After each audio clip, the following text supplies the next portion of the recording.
KTV વિશેષમાં તાપીથી સમાચાર મળી આવ્યા છે કે જિલ્લાના વ્યારા શહેરમાં સુરત રેન્જના આઈજીપી પ્રેમવીર સિંહની અધ્યક્ષતામાં લોક દરબાર યોજાયો હતો અને લોક દરબારમાં ટ્રાફિક સમસ્યાઓ, નશાના કારોબાર, સરકારી જમીન પરના દબાણ અને સાયબર ક્રાઇમ સંબંધિત પ્રશ્નો અંગે નાગરિકોએ રજૂઆતો કરી હતી। આઈજીપી દ્વારા તમામ પ્રશ્નોનો સુખદ ઉકેલ લાવવાની ખાતરી આપવામાં આવી છે, ત્યારે સાયબર ક્રાઇમથી બચવા માટે જરૂરી જાગૃતતા અને તકેદારી અંગે માર્ગદર્શન આપવામાં આવ્યું હતું। આ પ્રસંગે ટીઆરબી જવાનો દ્વારા ટ્રાફિક લોક જાગૃતિ વિશે પણ નાટક જે છે એ રજૂ કરવામાં આવ્યું હતું। આજરોજ તાપી જિલ્લાના પોલીસના વાર્ષિક ઇન્સ્પેક્શન ના નિમિત્તે હું તાપી જિલ્લાના પ્રવાસમાં છું।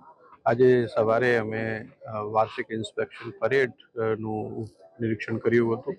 ખૂબ જ સરસ પરેડનું આયોજન કરવામાં આવેલ હતું।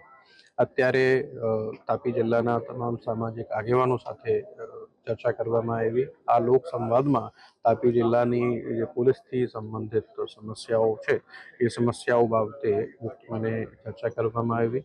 અહીંયા જે આગેવાનોની જે સમસ્યાઓ અને જે સૂચનો હતા તેને ઉપર પોલીસ ખૂબ જ સંવેદનશીલતાપૂર્વક અને ગંભીરતાપૂર્વક આગળની કાર્યવાહી કરશે। છેલ્લા વર્ષમાં તાપી જિલ્લામાં પોલીસની કામગીરી ખૂબ જ ઉમદા રહી છે। લોકોએ ખૂબ જ સારા કેસો ખૂબ જ ઝડપથી ડિટેક્ટ કર્યા છે અને ગુનેગારોને અરેસ્ટ કરીને અને એને ઉપર ન્યાયિક કાર્યવાહી એને સામે કરાવેલી છે। 13 તુજકો અર્પણ કાર્યક્રમ અંતર્ગત 2025માં તાપી જિલ્લા પોલીસે 5.25 કરોડ જેટલી રકમ ભોગ બનનાર લોકોને પરત અપાવેલી છે, જે ખૂબ જ મોટી રકમ છે। અને સાયબર ક્રાઇમની વાત કરીએ તો જે ઓપરેશન મ્યુલ હન્ટ હતું, આમાં પણ પોલીસે લગભગ 24 જેટલા સાયબર ક્રાઇમના આરોપીઓને વિભિન્ન રાજ્યોમાંથી પકડીને અને એના ઉપર કાર્યવાહી કરેલી છે।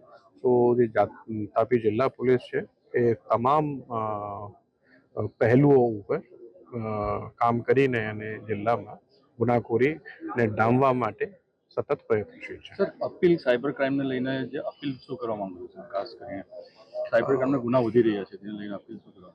સાયબર ક્રાઇમ આજની સમયમાં એક મોટો પડકાર છે અને ઘણા બધા લોકો આના શિકાર બની રહ્યા છે।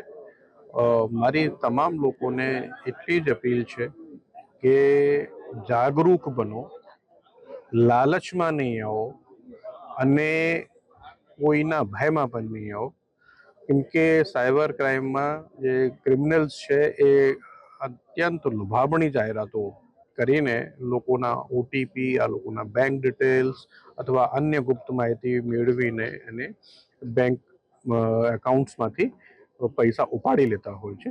એ જ રીતથી ડિજિટલ અરેસ્ટ જેવા પ્રોસિજર જે હાવ ખોટા છે અને હાવ ભ્રામક અને એવું કંઈ હોતું નથી ડિજિટલ અરેસ્ટ જેવું, તો પણ લોકોને ડરાવી ધમકાવીને આ લોકો પાસેથી પૈસા પડાવી લેતા હોય છે। તો જાગૃત બનવાની જરૂર છે।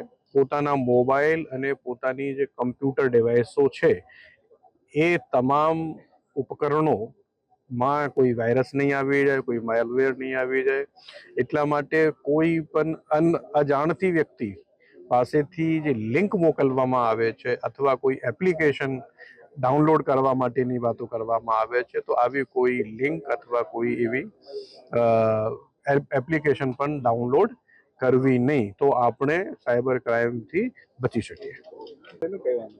આજરોજ